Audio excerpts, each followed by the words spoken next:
Assalamualaikum warahmatullahi wabarakatuh, teman-teman semua penderita asam lambung hipertensi psikosomatis dimanapun kalian berada. Semoga kalian diberikan kesembuhan, diberikan kesenangan, kebahagiaan serta ketenangan.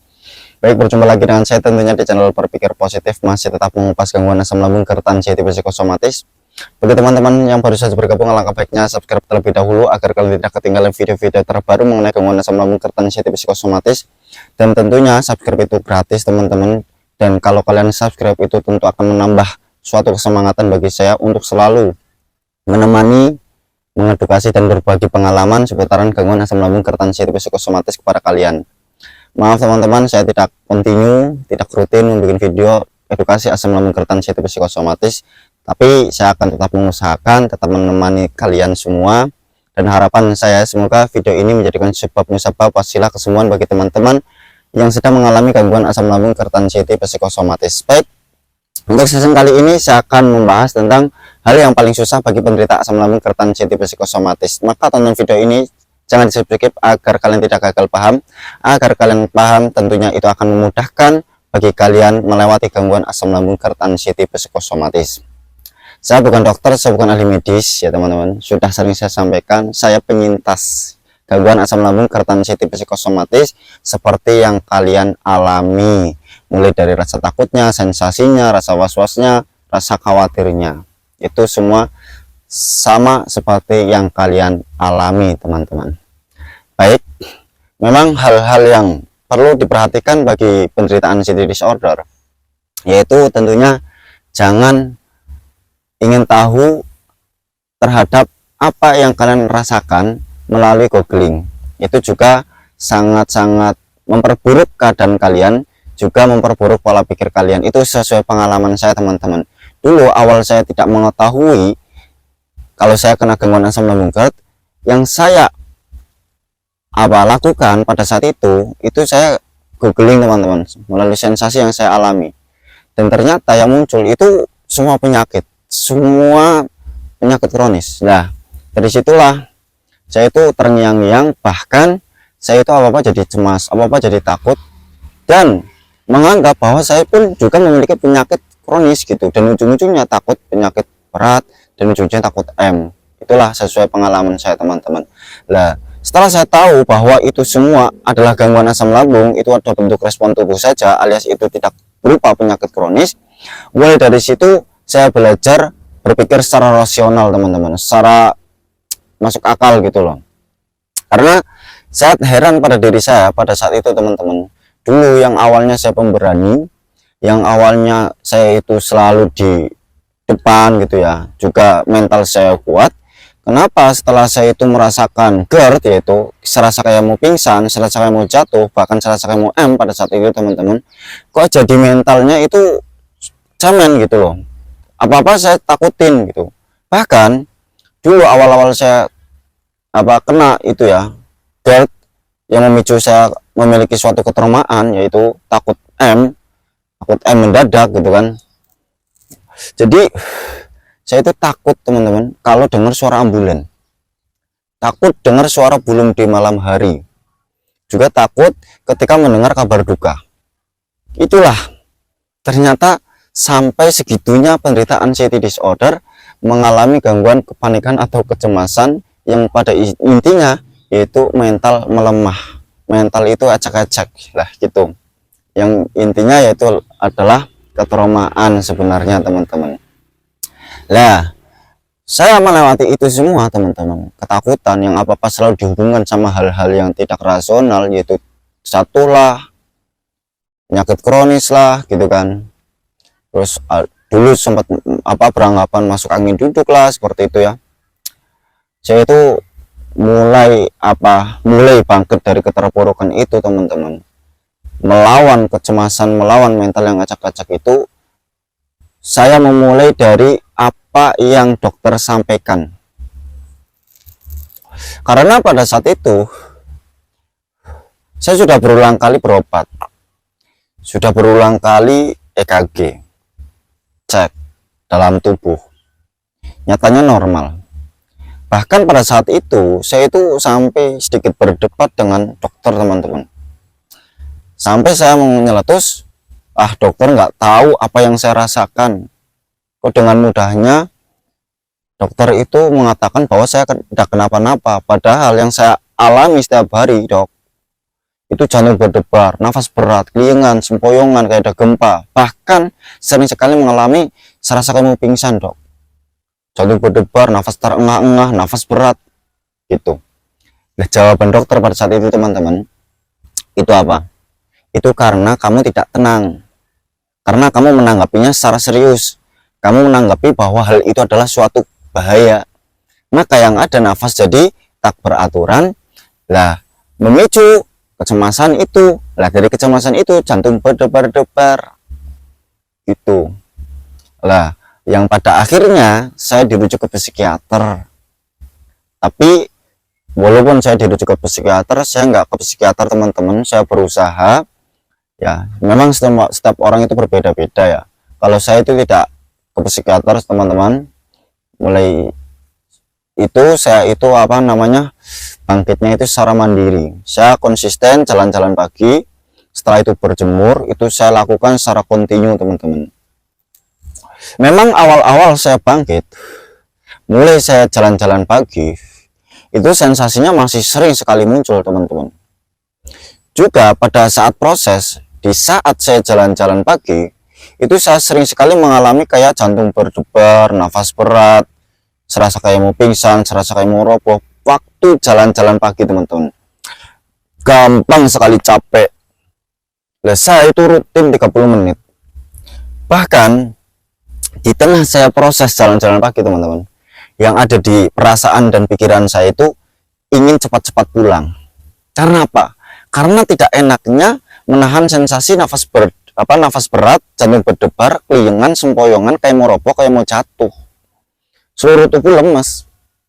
Karena saya itu ingin sekali sembuh dan saya pasrah pada saat itu, nyatanya baik-baik saja, teman-teman. Nyatanya ya aman, alias saya tidak jatuh dan saya tidak pingsan gitu loh. Nah, ternyata itu hanya permainan dari anxiety itu sendiri, teman-teman. Itu sesuai pengalaman saya. Boro-boro ketika proses jalan-jalan, sebelum jalan-jalan atau bepergian pun, teman-teman, saya itu pikirannya sudah terlampau jauh, sudah loncat sangat jauh, sudah beranggapan nanti kalau saya teroboh di situ gimana, nanti kalau pingsan di situ gimana. Itu sebelum jalan-jalan, teman-teman. Bahkan ketika saya itu mau bepergian, nggak jalan-jalan saja, teman-teman, itu pikirannya sudah nyeleneh sekali. Apalagi kalau diundang oleh teman untuk menghadiri undangan, ya kan, mendatangi hajatan. Pikirannya itu apakah di situ ada makanan sesuai kebutuhan tubuh saya, apakah saya makan itu yang di hajatan itu aman gitu. Pikirannya sudah loncat-loncat. Belum lagi sebelum sampai pun sudah berpikir kalau berpapasan kendaraan besar gimana, nanti gimana lah, sudah pikirannya udah ngaco sekali penderitaan CT. Itu pengalaman saya, teman-teman. Dan tidak enaknya di situ. Lah, memang sensasi itu nggak langsung hilang, teman-teman. Sekalipun kalian sudah agak enakan ya, asam lambungnya sudah membaik. Memang hal yang paling susah seperti tema pada hari ini itu adalah itu memang mengendalikan pola pikir. Ya, mengendalikan pola pikir. Sensasi yang ada di pola pikir itu yang paling susah, itu di pola pikir bagi penderita anxiety. Kalau soal fisik itu sebenarnya wajar, orang normal pun itu ya ada sensasi, teman-teman, di seputaran fisik. Yang tidak wajar bagi kita itu pola pikir.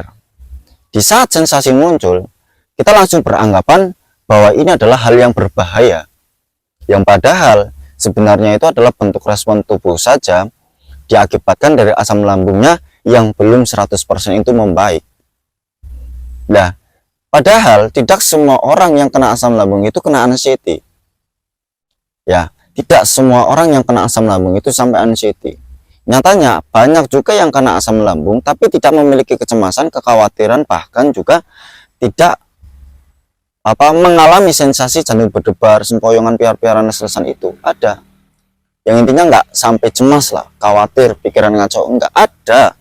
Itu ada orang yang nggak sampai anxiety banyak kok, tapi kenapa dia itu nggak seperti kita yang selalu dihubungkan sama ya kan?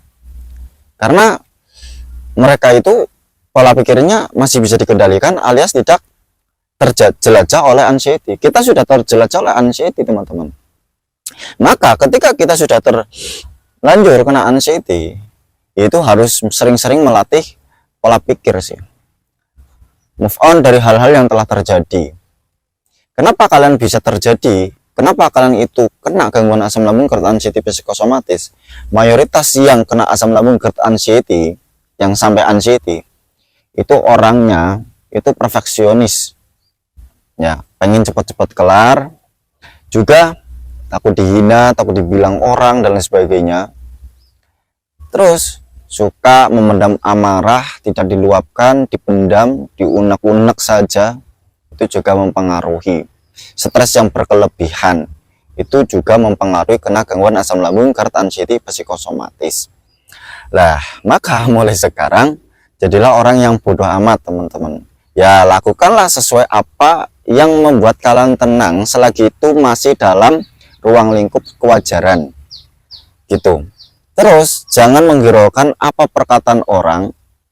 Yang penting kalian itu tidak menjadi orang yang selalu bergumam atau selalu memendam amarah gitu. Lah, memang sekarang itu justru tambah besar kan ujiannya. Ada yang memfitnah, ada yang bilang bahwa kalian itu mengada-ngada, lebay, ya kan, malas. Biarkan, karena dia tidak mengetahui apa yang kita alami. Bodoh amatin saja. Terus, kalau seandainya kalian itu di lingkungan yang tidak memahami kalian, maka kalian jauhi, kalian itu menyendirinya, itu dengan melakukan aktivitas seperti ya olahraga ringan, atau melakukan hobi yang membuat kalian senang, teman-teman. Itu sesuai pengalaman saya. Karena kalau kalian itu masih bergaul sama mereka yang tidak memahami keadaan kalian, itu yang ada, kalian itu emosinya meluap-luap, emosinya itu tidak terkendali. Nanti kalau emosinya tidak terkendali, yang ada kalian itu kena gangguan panik, cemas, jantung berdebar-debar, nafas berat, seketika lemes. Itu sesuai pengalaman saya. Gitu. Maka ya sudah, biarin orang-orang mengatakan kalau bahwa kalian itu dikatakan lebay, mengada-ngada, biarkan gitu, bodoh amatin saja. Dah, fokus saja melakukan aktivitas yang menyenangkan.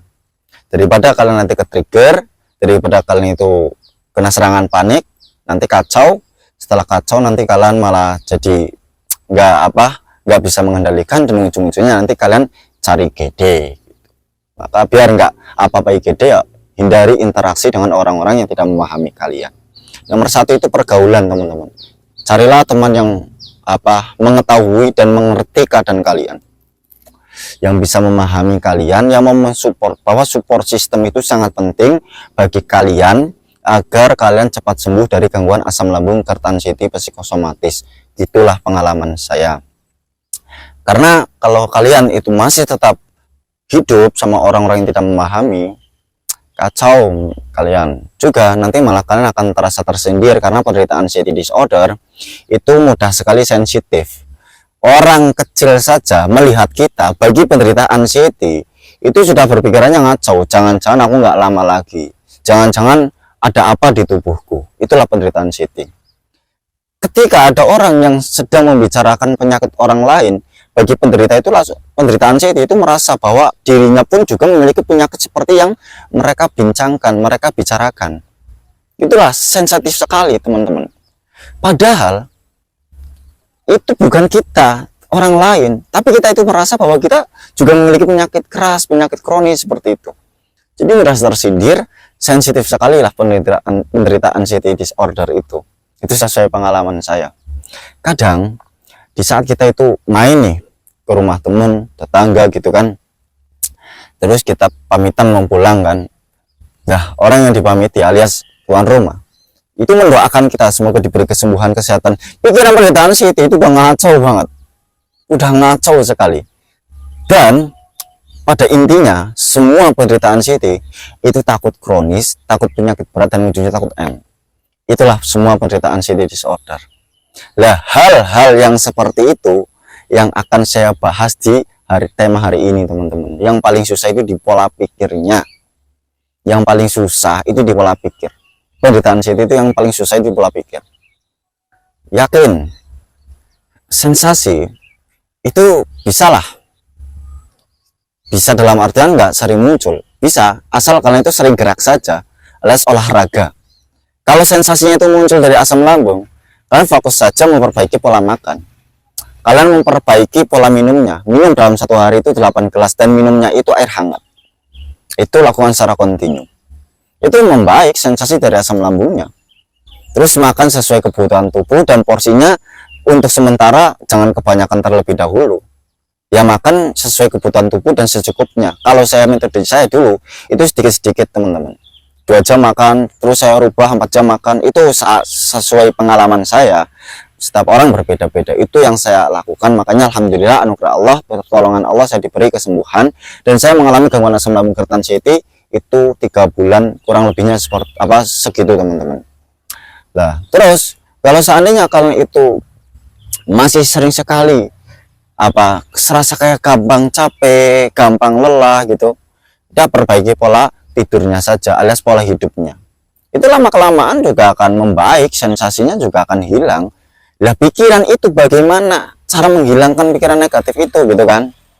Lah cara menghilangkan pikiran-pikiran negatif itu yaitu dengan cara kalian itu harus sering-seringlah berpikir yang rasional serta berpikir apa yang sedang kalian tuju untuk sekarang ini. Contoh kalian punya cita-cita, keinginan ya, punya cita-cita atau keinginan, kalian fokus berpikir hal-hal yang benar-benar kalian tuju untuk saat ini. Jangan malah yang ada kalian itu berpikir apakah hidup saya ini tak lama lagi, apakah saya ini memiliki penyakit berat. Itu malah yang ada kalian itu susah sekali mengendalikan pola pikir. Kalau yang diingat-ingat itu perihal sensasi, perihal asam lambung, perihal jantung berdebar atau hal-hal yang membuat kalian itu kena serangan panik. Itu sesuai pengalaman saya.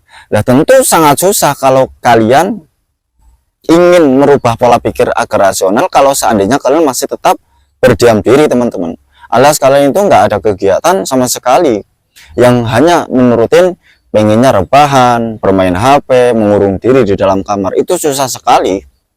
Yang ada kalian itu pikirannya semakin ngacau, itu pengalaman saya.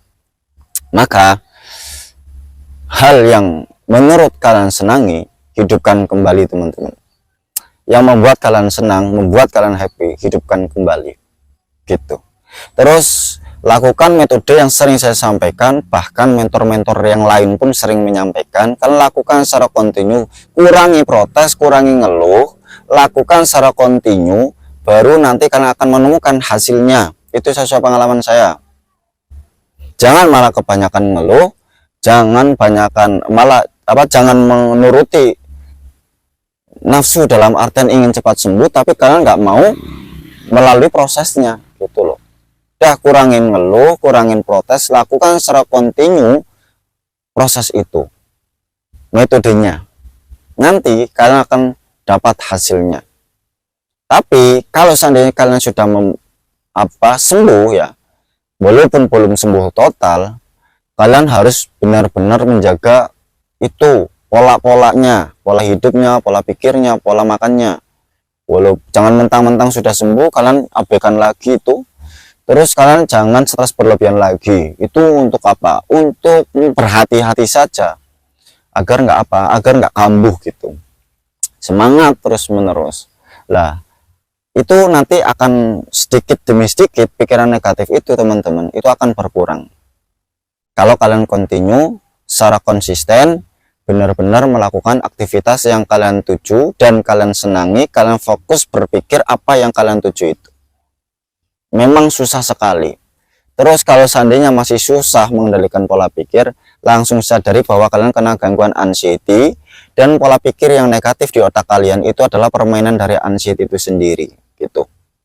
Pokoknya jangan hiraukan permainan dari anxiety. Nyatanya kalian sudah berulang kali kalian EKG, kalian ronsen, kalian berobat, kalian ke IGD di saat kalian kena serangan panik, nyatanya ya baik-baik saja dan ujung-ujungnya kalian dirujuk ke psikiater. Berarti mental kita yang tidak baik-baik saja sebenarnya teman-teman, pola pikir kita yang tidak baik-baik saja. yang selalu menghubungkan, mengaitkan dengan penyakit kronis yang tidak ada hubungannya sama sekali. Nah, terus kalian jangan melakukan kesalahan seperti hidup yang nggak beraturan, begadang itu. Kalau kalian sudah sembuh sih nggak apa-apa. Kalau belum, jangan begadang. Mas, tapi aku takut mau tidur. Ya memang semua penderita anxiety di saat mau tidur itu pikirannya takut nggak bangun. Saya juga dulu gitu. Maka biar kalian itu tenang, ya cari hal yang menenangkan sebelum kalian tidur. Entah itu dengerin musik relaksasi, dengerin para motivator biar kalian tenang gitu ya. Pokoknya apapun yang membuat kalian tenang sebelum tidur. Nanti akan membantu kenyenyakan tidur kalian, juga akan membantu kalian itu mudah tidur dan tidak takut lagi terhadap tidak bangun itu. Intinya, kalian cari hal yang menenangkan sebelum tidur. Lakukan secara kontinu, terus abaikan hal-hal yang negatif itu, pola pikir yang negatif itu. Sadari bahwa kalian kena anxiety. Di saat pikiran negatif itu muncul, langsung kalian katakan pada diri sendiri, itu adalah sebutan afirmasi. Katakan bahwa ini adalah gangguan anxiety, pola pikir yang ada di otak saya itu adalah permainan anxiety itu sendiri, dan ini tidak fakta, tidak real, dan tidak nyata. Seperti itu terus menerus. Saya tenang, saya bisa melewati, saya pasti bisa, dan saya bisa keluar dari gangguan anxiety disorder. Sering seperti itu teman-teman. Itu setiap mau tidur atau sebelum tidur atau di saat kalian itu pikirannya nyeleneh. Kalau tiba-tiba kalian itu kena serangan panik ya, nafas berat, jantung berdebar gitu, kalian minum air hangat, kemudian tarik nafas perlahan, kalian sambil afirmasi teman-teman. Lakukan secara kontinu dan abaikan pikiran negatif itu. Walaupun itu tidak mudah, tidak semudah mengembalikan telapak tangan, dan saya yakin pasti kalian bisa, asal kalian mau mengabaikan, asal kalian mau mencari sesuatu yang kalian senangi teman-teman. Kurang lebihnya mohon dimaafkan. Wassalamualaikum warahmatullahi wabarakatuh.